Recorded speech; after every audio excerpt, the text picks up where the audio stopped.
तो जब सच्चाई बोलने वाले चुप हो जाते हैं तो उस देश में जो जनसंख्या पनपती है उस प्रजाति को मैं चुलगोजा प्रजाति कहता हूं। तो अब भारत में चुलगोजों की संख्या बढ़ती जा रही है। मुझे वो गाना याद आ रहा है, पैसे दो जूते लो, चंदा दो ठेका लो। तो जिन बड़े बड़े उद्योगपतियों ने चंदा दिया है उन बड़े बड़े उद्योगपतियों के ऊपर सरकार दया भावना रखेगी भी। दूसरा, अगर आप इस प्रकार की बातें करोगे तो हो सकता है ये मेरा अंतिम वीडियो हो, पर मैं थक गया हूं इस सड़े हुए सिस्टम से। जो मेरे साथ हो सकता है आप कीजिए। इनके जो बच्चे पल रहे हैं वो तलवे चाट के ही पल रहे हैं। न्यूज एंकर थोड़ा ना, ये दलाल हैं। इनसे मुझे शिकायत नहीं है, मुझे शिकायत है ऐसे लोगों से जो बुद्धिजीवी हैं, जो यूट्यूब पर बहुत अच्छा कर रहे हैं। जैसे मैं संदीप भाई आपके लिए बोल रहा हूं, मैं आपके समर्थन में हमेशा से रहा हूं, मैं आपका सम्मान भी करता हूं। उत्तर प्रदेश में यूपीएसएससी इतनी लचर प्रणाली है, भर्तियां अटकी हुई हैं, लोग आंदोलन कर रहे हैं, बच्चों का भविष्य खराब हो रहा है। मैं कैसे मान लूं ये सरकार युवाओं की हितैषी है।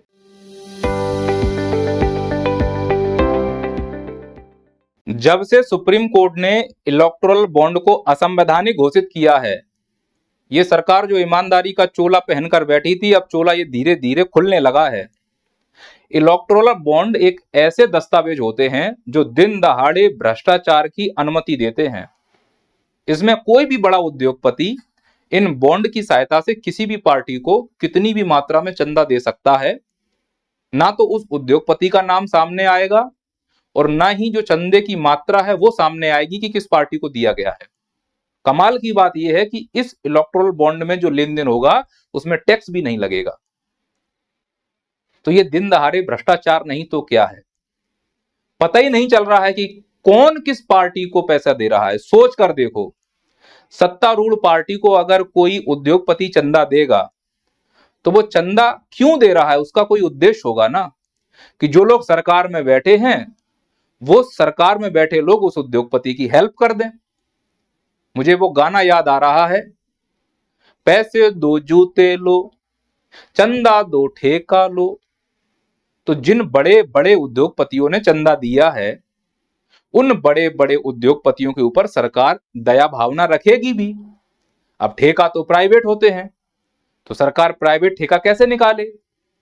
तो जितनी भी सरकारी कंपनियां हैं, रेल है, गेल है, सेल है, सबको बेच दो और उसमें प्राइवेट टेंडर निकालो और ये टेंडर उनको दो जिन्होंने ज्यादा चंदा दिया है। हालांकि सुप्रीम कोर्ट ने कहा है कि 13 मार्च तक एसबीआई ये पूरा रिपोर्ट दे कि किस पार्टी को कितना चंदा कहां मिला है। पर बड़ा प्रश्न यह है कि जब इस प्रकार के कार्य को असंवैधानिक घोषित किया जा रहा है तो क्या इस देश में लोकतंत्र सुरक्षित है। पर यह बात कोई उठाना ही नहीं चाह रहा, इस पर कोई बात करना ही नहीं चाह रहा है, क्योंकि जो बुद्धिजीवी इस पर बात कर सकते थे उनकी आवाजों को दबा दिया गया है।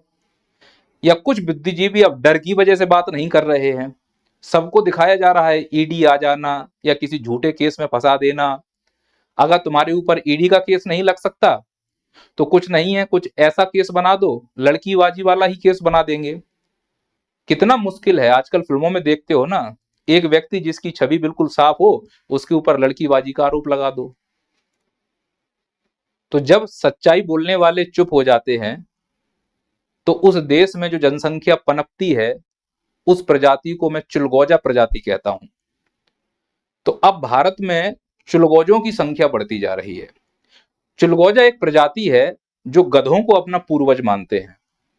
गधों के सभी लक्षण इन चुलगोजों के अंदर होंगे और इनकी सबसे बड़ी विशेषता यह होती है चुलगोजों की कि उनके आकाओं के द्वारा कोई भी काम किया जाए, भले ही वो राष्ट्र विरोधी हो, पूरी तरह से गलत हो, इन चुलगोजों का यह धर्म होता है कि उस काम को सही ठहरा देना, हर हालत में उस काम को सही ठहरा देना, फिर चाहे उस निर्णय की वजह से पूरा देश ही गर्त में क्यों ना चला जाए। नोटबंदी हुई इस देश में, सरकार को यह जवाब देना चाहिए कि उस नोटबंदी से क्या फायदा हुआ, क्या नुकसान हुआ। और अगर एक बार नोटबंदी करने से, माननीय प्रधानमंत्री मोदी जी ने कहा था मुझे 50 दिन का मौका दो, अगर मेरी नीयत में कोई खोट निकले तो मुझे चौराहे पर आकर सजा देना, मैं चौराहे पर खड़ा हो जाऊंगा आकर। कहां गए वो प्रधानमंत्री जी के वादे। मुझे तो पूरी तरह से खोट दिख रही है। अर्थव्यवस्था चरमरा गई है जब से ये नोटबंदी हुई है। और अगर इसमें कोई कमी नहीं होती तो लोग लाइन में नहीं लगते। जल्दबाजी में लिया गया निर्णय था ये। और अगर नोटबंदी इतना ऐतिहासिक फैसला था तो माननीय प्रधानमंत्री मोदी जी किसी भी रैली में नोटबंदी का जिक्र करने से नहीं चूकते। जिस प्रकार से वो राम मंदिर का जिक्र करने से नहीं चूकते, 370 का जिक्र करने से नहीं चूकते, एयर स्ट्राइक का जिक्र करने से नहीं चूकते, वैसे ही नोटबंदी का जिक्र करने से नहीं चूकते आप।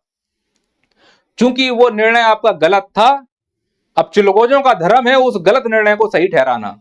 ये चिलगोजे आपको न्यूज एंकर के रूप में मिलेंगे या गली मोहल्ले में युवा नेताओं के रूप में इनकी पहचान की जा सकती है। ये चिलगोजे तुमको बड़ी बड़ी होर्डिंगों में पासपोर्ट साइज फोटो के रूप में तुमको टंगे हुए मिलते हैं। इन चिलगोजों का प्रमुख कार्य आने वाले नेताओं के स्वागत के बोर्ड लगाना, बर्थडे को विश करना कि फलाने नेताजी को जन्मदिन की बहुत बहुत शुभकामनाएं। वो सड़ा हुआ नेता जो अपने ही जिले में आ रहा है, दुर्भाग्य देखो इस देश का कि उस जिले का नेता जब अपने ही जिले में आता है तो ये चिलगोजे उस नेता का तराजू पर सड़े हुए फलों से स्वागत करता है, तौलता है उस सड़े हुए नेता को सड़े हुए फलों से। हालांकि उस नेता की औकात भी वही है। ये एक परंपरा चालू कर दी गई है इन चिलगोजों के द्वारा। और अगर ये नोटबंदी का निर्णय सही था तो वापस से 2000 के नोट, गुलाबी नोट क्यों बंद किए गए? और मेरा प्रश्न तो यह है माननीय प्रधानमंत्री मोदी जी से कि जब 2016 में नोटबंदी हुई तो आपने आकर बोला था 8 बजे से कि रात को 12 बजे से ये लीगल टेंडर नहीं होंगे 500 और 1000 के नोट। और जब दूसरी बार नोटबंदी यानी 2000 का नोट बंद किया गया तो फिर आपने आकर जनता को संबोधन क्यों नहीं किया? अगर पहली बार शुरुआत आपने की थी तो फिर अंत भी आपको करना चाहिए था। स्पष्ट दिख रहा है कि कहीं ना कहीं आपसे गलती हुई है, नियत में खोट है। पर यह बात उठाने के लिए आपके पास प्रमाण होने चाहिए। दूसरा, अगर आप इस प्रकार की बातें करोगे तो हो सकता है ये मेरा अंतिम वीडियो हो, पर मैं थक गया हूं इस सड़े हुए सिस्टम से। जो मेरे साथ हो सकता है आप कीजिए। इन चिलगोजों को यह लगता है कि जो वर्तमान बीजेपी सरकार है ये हिंदुत्व की हितैषी है, गरीबों की हितैषी है, महिलाओं की हितैषी है। तो क्यों ना पहले इसी पर बात कर ली जाए। इलेक्टोरल बॉन्ड पर हम बात करेंगे बाद में। क्या सच में यह सरकार हिंदुत्व की हितैषी है? जब अयोध्या में राम मंदिर बना था तो हिंदू धर्म के जितने धर्म गुरु थे वो मंदिर के बाहर बैठे हुए थे और तथाकथित नेता मंदिर के अंदर पूजा कर रहे थे। अगर ये हिंदू के हितैषी होते तो धर्म गुरुओं को मौका देते भगवान राम की पूजा करने के लिए। भगवान राम का मंदिर अधूरा था, प्राण प्रतिष्ठा कर दी गई। अब उसके ऊपर कलश बनेगा तो मजदूर उस कलश पर पैर रखेगा, वो पैर कलश पर नहीं भगवान के सिर पर माना जाएगा। हमारे भगवान का अपमान हो रहा है। कैसे बोल सकते हो कि ये हिंदू हितैषी है?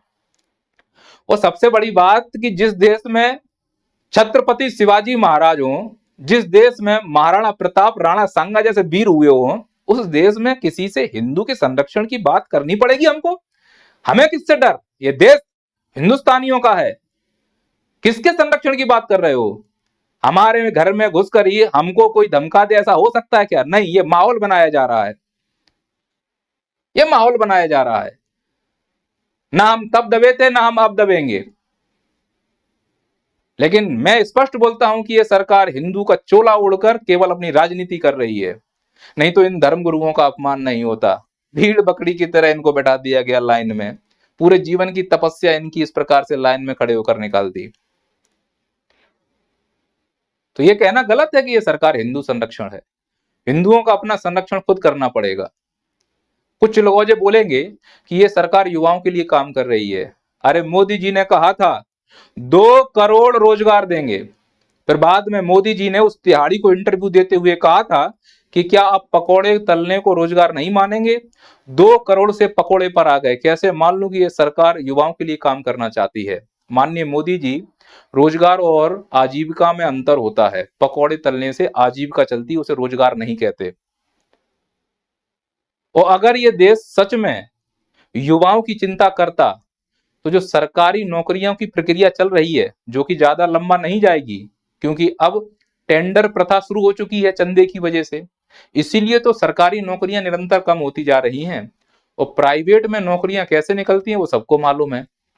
पर जितनी भी सरकारी नौकरियां निकल रही हैं उसमें भारत का प्रत्येक युवा या तो वैकेंसी बढ़ाने के लिए धरने पे जाता है, या रिजल्ट निकालने के लिए धरने पे जाता है, या फिर पेपर लीक हो जाए इसलिए धरने पर जाता है।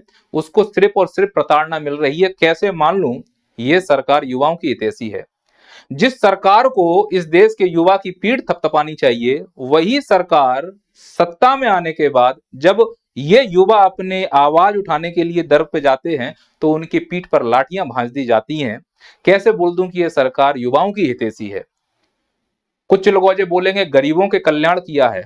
मैं मानता हूं इस बार बजट में एमपीआई के द्वारा 25 करोड़ लोगों को गरीबी से बाहर निकाला गया। मोदी जी ने कहा कि 80 करोड़ लोगों को अनाज इसलिए दे रहे हैं जिससे कि वापस वो गरीबी में ना आ जाए। मोदी जी मैं क्लियर कर दूं, 80 करोड़ जो अनाज दे रहे हो आप, उससे भुखमरी दूर होती है, गरीबी नहीं। तो 80 करोड़ अनाज का मतलब है कि भारत में 80 करोड़ लोग भुखमरी के स्तर पर हैं, जो गरीबी से भी खतरनाक स्थिति होती है। गरीबी दूर करने के लिए आप एमपीआई का इस्तेमाल कर रहे हो जिसमें कई आयाम होते हैं। अनाज भुखमरी का सूचक है, गरीबी का नहीं। तो अगर आप 80 करोड़ लोगों को अनाज दे रहे हो तो आप ये पूरी दुनिया को बताना चाह रहे हो कि देश में गरीबी से भी बदतर हालत है भुखमरी की। और रही बात गरीबों की, तो गरीबों की स्थिति कभी प्लेटफॉर्म पर जाना, रेलवे प्लेटफॉर्म पर जनरल डब्बों में समझ में आएगा कि भेड़ बकरियों की तरह भरकर जाते हैं डब्बों में। बुलेट ट्रेन चलाने वाला यह देश 4 जनरल डब्बे नहीं जोड़ पा रहा है। छठ पूजा होती है बिहार की, जानवरों की तरह भर के जाते हैं ट्रेन में, 2 एक्स्ट्रा ट्रेन की व्यवस्था नहीं हो पा रही है। कैसे मान लूं ये सरकार गरीबों के लिए काम कर रही है? अनाज देना गरीबी मिटाना नहीं है। सरकार घर बनवा रही है, आवास योजना अच्छा काम कर रही है। पर अगर 1947 से अब तक हम अगर ये भी ना कर पाए, इसमें सबसे ज्यादा बंटाधार किया है कांग्रेस सरकार ने, और उससे भी बंटाधार करने में लगी है बीजेपी सरकार। ये देश अगर आप देखो कितनी गति से आगे बढ़ सकता था, उसमें गलती हमारी भी है सबकी। हम जाति में फंसे रहे, धर्म में फंसे रहे। जिस देश में अगर कोई युवा धर्म की मांग करता है, शिक्षा, स्वास्थ्य, रोजगार की मांग नहीं करता, वो देश कभी तरक्की कर ही नहीं सकता। वहां ऐसे जानवरों की तरह ही भर के जाना पड़ेगा। चीन हमारे साथ आजाद हुआ था, उसकी जो इकोनॉमी है वो 22 ट्रिलियन डॉलर है, हमारी 3.5 ट्रिलियन डॉलर है। कितना फर्क है?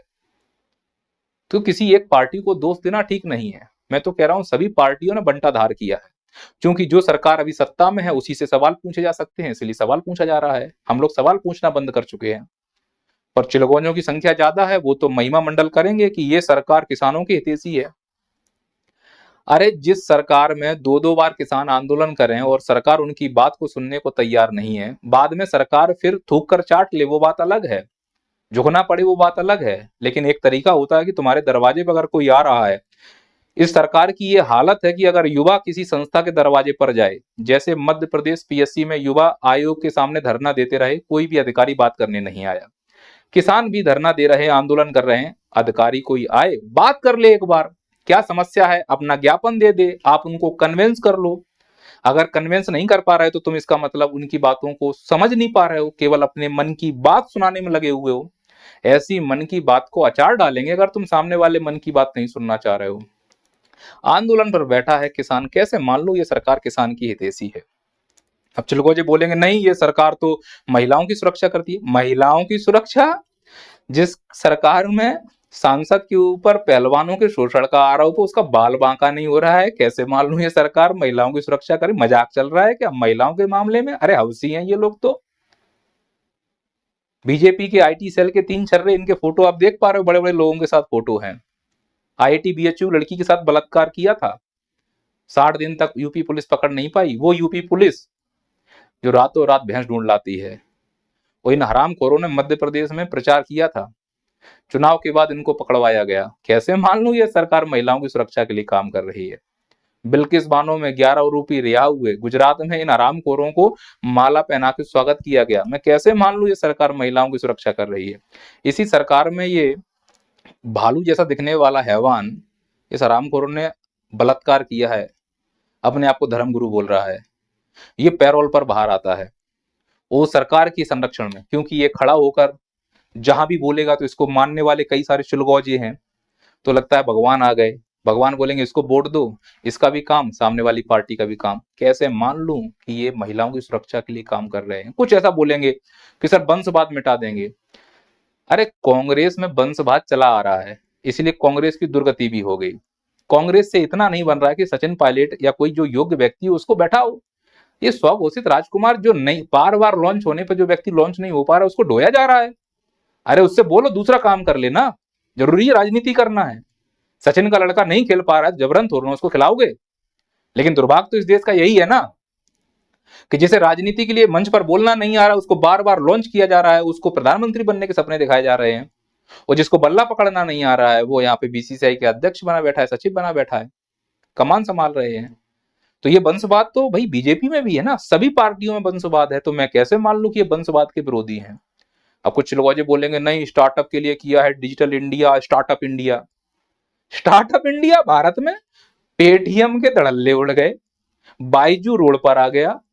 ये जो यूनिकॉर्न नई नई बनी है अनअकैडमी या फिर ये फिजिक्स वाला, इनके भी लंबे दिन नहीं है, फेफड़े बाहर आने वाले हैं। क्योंकि इस देश में जब चंदा दो ठेका लो प्रोसेस चल रहा है तो बड़े बड़े उद्योगपति छोटी मोटी मछलियों को पनपने ही नहीं देंगे। वो चाहते हैं कि सब काम हम ही कर लें, चड्डी बनियान से लेकर हेलीकॉप्टर हम ही बेचें, दूसरा कोई डेवलप ही ना हो पाए। सरकार भी उसके सहयोग में खड़ी हुई है। 13 मार्च को रिपोर्ट आएगी एसबीआई की, दूध का दूध पानी का पानी हो जाएगा कि किसने किसको कितना चंदा दिया है और बदले में सरकार ने उनको क्या दिया है। अगर इसमें सरकार कोई बीच में बदमाशी नहीं करती है, बदमाशी तो करेंगे, प्रकृति ही बदमाशी की है, तंड बंड करना इनका प्रमुख उद्देश्य है। अब चूंकि इनके चेहरे सामने आ रहे हैं, अब कितने सामने आएंगे वो ठीक है, ये भी हो सकता है मेरा ये अंतिम वीडियो, औकात से ज्यादा बोल रहा हूं मैं। ये लाला रामदेव भगवा कपड़ा पहनकर पूरे भारत को मूर्ख बना रहा है। सुप्रीम कोर्ट ने कहा है कि तेरे प्रोडक्ट में मिलावटी सामान है। इंसान मिलावटी है, दिखता नहीं है। ये कभी अपने को पंडित कहता है, कभी अपने आप को ओबीसी कहता है। नंबर 1 का झूठा आदमी है ये, इससे बड़ा झूठा ही नहीं हो सकता कोई। तो जिस देश में पाखंडी झूठे भगवा पहन रहे हो, भगवा का अपमान है, इसके ऊपर भगवा शोभा नहीं देना चाहिए मेरे हिसाब से। नहीं, इस देश में लोकतंत्र की रक्षा हो रही, भारत लोकतंत्र की जननी है। लोकतंत्र की रक्षा, चंडीगढ़ का चुनाव हुआ था, ये रहा लोकतंत्र का हत्यारा। क्या कर लिया इसके लिए? सरेआम इसने धांधली की, सुप्रीम कोर्ट ने फटकार लगाई, कुछ हुआ इस देश में? नहीं नहीं, ये सरकार, बोलने की स्वतंत्रता, बोलने की स्वतंत्रता है सरकार में? अरे चुलगोज हो, इनको देखो दलालों को। ये वो दलाल हैं, किसी की पार्टी हो, मान लो अभी कांग्रेस होती तो ये कांग्रेस के तलवे चाट रहे होते, बीजेपी है तो बीजेपी के तलवे चाट रहे हैं, फिर कोई पार्टी आएगी उसके इनका काम ही है तलवे चाटने। इनके जो बच्चे पल रहे हैं वो तलवे चाट के ही पल रहे हैं, ये न्यूज एंकर थोड़ा ना, ये दलाल हैं। इनसे मुझे शिकायत नहीं है, मुझे शिकायत है ऐसे लोगों से जो बुद्धिजीवी हैं, जो यूट्यूब पर बहुत अच्छा कर रहे हैं। जैसे मैं संदीप भाई आपके लिए बोल रहा हूं, मैं आपके समर्थन में हमेशा से रहा हूं, मैं आपका सम्मान भी करता हूं। आप कई सारी चीजें एक्सपोज करते हैं, शेयर मार्केट आपने एक्सपोज किया संदीप सर, आपने विवेक बिंद्रा को एक्सपोज किया, मैंने आपका समर्थन भी किया। आपने कोचिंग वालों का एक्सपोज किया, मैंने उसका भी समर्थन किया। पर मैं आपसे निवेदन कर रहा हूं कि जो बच्चे आप पर भरोसा करते हैं, मोटिवेशन करते हैं, एक बार ये प्रोसेस को भी आप कीजिए कि कैसे जो युवा है वो फ्रस्ट्रेट हो रहा है इस सिस्टम की वजह से, इस सिस्टम को एक्सपोज कीजिए। हम सब मिलकर इस प्रकार के काम करेंगे तो हमारा देश आगे जाएगा। मैं मानता हूं कि आप देश को सही दिशा दे रहे हैं, आप युवा का सही दिशा दे रहे हैं। इस मामले में सर मैं आपका सम्मान कर रहा हूं, पर मेरा निवेदन है इस पर भी खुलकर बोला जाए। चिलगोजे बोलते हैं कि यह सरकार पारदर्शी सरकार है, पारदर्शिता लाती है। पारदर्शिता ये क्या होता है? अभी सुप्रीम कोर्ट ने इलेक्टोरल बॉन्ड को असंवैधानिक घोषित किया है, ये बहुत बड़ा धब्बा है। क्योंकि ये सुप्रीम कोर्ट ने जो असंवैधानिक घोषित किया है, ये आर्टिकल 14 का उल्लंघन है। कई सारे इसमें परिवर्तन किए गए, संशोधन किए गए, एक्ट में बहुत सारे संशोधन किए गए। इसे एक मनी बिल की तरह पेश किया गया, राज्यसभा की अनुमति नहीं दी गई क्योंकि धांधली करना था। मोदी जी ने दाढ़ी इसलिए बढ़ाई जिससे तिनका आ पाए दाढ़ी में। दाढ़ी में तिनका है मोदी जी के, अगर मोदी जी की दाढ़ी में तिनका नहीं होता तो ये इलेक्टोरल बॉन्ड असंवैधानिक घोषित नहीं किया जाता। मोदी जी की दाढ़ी में तिनका नहीं होता तो पीएम केयर फंड का एक एक हिसाब दिया जाता। बोले नागरिकों को हिसाब नहीं देंगे, क्यों नहीं दोगे? मैंने भी 2100 रुपए दिए हैं, मुझे मालूम होना चाहिए कि तुम 2100 रुपए मेरे कहाँ खर्च करने वाले हो। चंदा मांग रहे हो जनता से, हो जनता को नहीं बताओगे, होशियार ज्यादा समझ रहे हो अपने आप को, तो आपके ऊपर आरोप लगना स्वाभाविक है। अरे हमाम में सब नंगे होते हैं मोदी जी। अब आप ईमानदार हैं तो प्रेस कॉन्फ्रेंस करिए, पर उसके लिए जिगर चाहिए। 10 साल में एक भी प्रेस कॉन्फ्रेंस नहीं की है, मन की बात करते हुए घूम रहे हो। दूसरों की मन की बात आप कब सुनोगे? इस देश को अगर विकसित बनाना चाहते हो 2047 तक, तो पारदर्शिता केवल किताबों में नहीं, हकीकत में होनी चाहिए। जमीन पर आकर धरातल पर काम कीजिए। पर जिस प्रकार से आपने सिस्टम बनाया हुआ है, जिसमें एक तानाशाह का लक्षण दिख रहा है, वो निश्चित तौर पर इस देश को विकसित नहीं बना सकता। हाँ, चिलगोजों के लिए विकसित हो जाए तो बात अलग है। पारदर्शिता की बात करते हो आप, जो ये सेल्फी पॉइंट बनाते घूम रहे हो सभी जगह, जब इसके लिए आरटीआई निकलवाया गया तो मालूम चला कि रेलवे स्टेशन पर जो सेल्फी पॉइंट बने उसका खर्चा रेलवे मंत्रालय उठा रहा है। क्यों भाई, ऐसा क्या विशेष है इसमें? और जहां भी आपका अखबार में फोटो, पेट्रोल पंप पे फोटो, सेल्फी पॉइंट पे फोटो, इससे अच्छा अगर आप काम कर लो धरातल पर तो दिल में फोटो आ जाएगा। अब आपको डिसाइड करना है मोदी जी कि आपको लोगों के दिल में आना है या फिर आपको फोटो में आना है। नितिन सेठी की रिपोर्ट था, उन्होंने पहले ही कहा था कि ये जो इलेक्टोरल बॉन्ड है ये असंवैधानिक घोषित होने चाहिए, और 5 सदस्य के इस पीठ ने, सुप्रीम कोर्ट ने इसको आज असंवैधानिक घोषित कर दिया। 15 मार्च का समय है, अब देखो क्या होता है, सरकार कितना करती है। इस इलेक्टोरल बॉन्ड का सबसे ज्यादा जो चंदा आया है वो बीजेपी को आया है, लगभग 6,500 करोड़ रुपए। वो स्पष्ट दिख रहा है ना धांधली। अब जो सरकार अगर सत्ता में है तो फिर वो स्वाभाविक है कि उन लोगों को लुटाएगी ना जो ऊपर बड़े बड़े उद्योगपति हैं। क्या मोदी जी ईमानदार हैं? आप कमेंट करके बताइए। मेरा प्रश्न है, क्या मोदी जी ईमानदार हैं? अगर मोदी जी ईमानदार होते, ये तब कहा जा सकता था जब उन्हें चीजों की जानकारी नहीं है। मैं मोदी जी की ईमानदारी पे इसलिए शक कर रहा हूं कि एक बार अजीत पवार के लिए उन्होंने कहा था कि ये व्यक्ति भ्रष्ट है, और उसके 3 या 4 दिन के बाद उसी अजीत पवार को पार्टी में शामिल कर लिया गया। इसका मतलब मोदी जी के नाक के नीचे ये सब हो रहा है। अगर आप उस कार्य में संलग्न हैं तो आप भी भ्रष्टाचारी हैं। आप भ्रष्टाचारी तब बड़े हो जाते हैं जब आप ईमानदारी का ढोंग करते हैं और भ्रष्टाचार कर रहे होते हैं, तब आपसे बड़ा भ्रष्टाचारी कोई नहीं होता। बीजेपी क्या वॉशिंग मशीन है? पार्टी के नेतृत्व कर रहे हो आप, अगर प्रधानमंत्री हो तो लात मार के निकालो ऐसे लोगों को, जेल में डालो। नहीं, अजीत पवार सिंचाई घोटाला बीजेपी में शामिल, एविएशन घोटाला प्रफुल्ल पटेल बीजेपी में शामिल, महाराष्ट्र सदन घोटाला छगन भुजबल बीजेपी में शामिल, हसन मुशर्रफ शुगर मिल घोटाला बीजेपी में शामिल, हाउसिंग घोटाला नारायण राणे बीजेपी में शामिल। तो मैं कैसे मान लूं मोदी जी की आप ईमानदार हो? हमाम में तो सब नंगे हैं, हो तो आखिरकार आप भी राजनेता। बस धर्म की अफीम चटा दी है चिलगोजों को। शुक्र है कि मैं उन चिलगोजों में शामिल नहीं हूं। ये देश मेरा भी है, अगर इस देश में कुछ गलत होगा तो मैं बोलूंगा। मैं किसी के बाप से नहीं डरूंगा। जय हिंद, जय भारत।